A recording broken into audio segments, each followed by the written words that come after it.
L'activité économique en Haute-Savoie est en pleine expansion. Se pose alors la question du développement des zones industrielles et commerciales. On peut les démultiplier telles qu'elles sont. On peut continuer à mettre des boîtes de chaussures. On peut faire plus joli, mettre un peu plus de verdure. On peut faire du greenwashing, comme on dit sur ces zones. C'est pas ça qu'on veut, c'est autre chose. Il faut réfléchir, si nous voulons conserver nos acteurs économiques, à un nouveau modèle de développement économique. Un nouveau modèle compatible avec l'objectif ZAN, zéro artificialisation nette des sols, d'ici 2050 en France. Il faut réfléchir à un autre paradigme en matière de développement de zones d'activité économique. C'est l'objet du concours d'idées Mixité 3.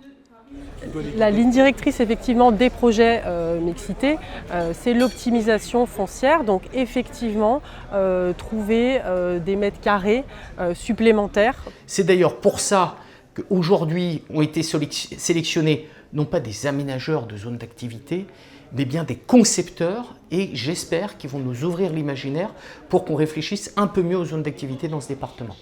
2 sites pilotes ont été retenus, dont la zone du Mont-Blanc d'Annemasse-Agglo. Voici l'histoire du projet. La zone du Mont-Blanc, c'est 400 entreprises, 4800 emplois, répartis sur 160 hectares. Elle est située à 2 pas de Genève. C'est une zone d'activité parmi les plus dynamiques en Haute-Savoie et peut-être même en région Rhône-Alpes. Toutes les entreprises ont envie d'être présentes dans cette zone. En septembre 2022, les 3 groupements d'urbanistes et d'architectes retenus pour participer au concours sont venus visiter les lieux. Vous avez vu un peu la taille, donc c'est 3 km de long. On a dû couper en parcourant la zone, une caractéristique saute aux yeux. C'est la mixité d'activités. On trouve ici du commerce, de l'artisanat et de la production industrielle. Les élus veulent préserver ces équilibres entre activité productive et activité commerciale pour préserver cette diversité économique qui fait la force du territoire d'Annemasse-Agglo. Problème ici, au fil des années, le commerce a grignoté de l'espace au détriment des activités industrielles et occupe aujourd'hui 80% de la superficie. Une situation que les élus ont expliquée aux candidats du concours. Parce qu'un foncier sur lequel on va faire du commerce, ça se vend quand même beaucoup plus cher qu'un foncier sur lequel on va faire de l'activité de service ou de l'activité économique. Donc on est dans cette situation de rapport de force qu'on ne peut gagner que si on maîtrise le foncier. Donc c'est tout l'enjeu de cette rénovation de la zone du Mont-Blanc. Sur cette base, les candidats ont eu 5 mois pour préparer leur copie. J'attends évidemment qu'ils aillent dans le sens de ce que l'on souhaite, mais qu'ils nous surprennent, qu'ils soient innovants et qu'ils soient capables de présenter quelque chose pour demain matin, pour dans 10 ans, avec une perspective, encore une fois, à 30 ans, à 2050. Mais où dans le même temps, ils ne nous fassent pas simplement rêver. C'est-à-dire qu'on ait les pieds sur terre et qu'on dise comment on y arrive à ça.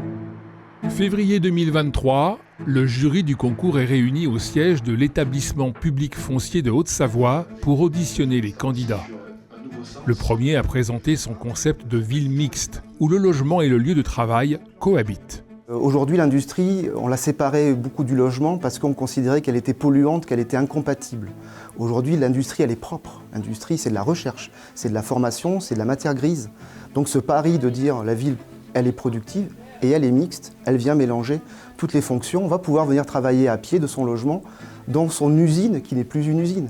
Le deuxième candidat est intervenu par visioconférence. Le cabinet AREP a présenté son concept de zone post-carbone qui consiste à concilier développement économique et sobriété foncière.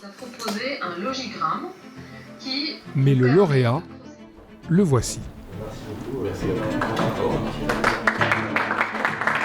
Pour reconquérir du foncier, et en particulier en faveur des activités de production, la proposition du groupement Les Marneurs traite de la question de l'optimisation sous différents aspects.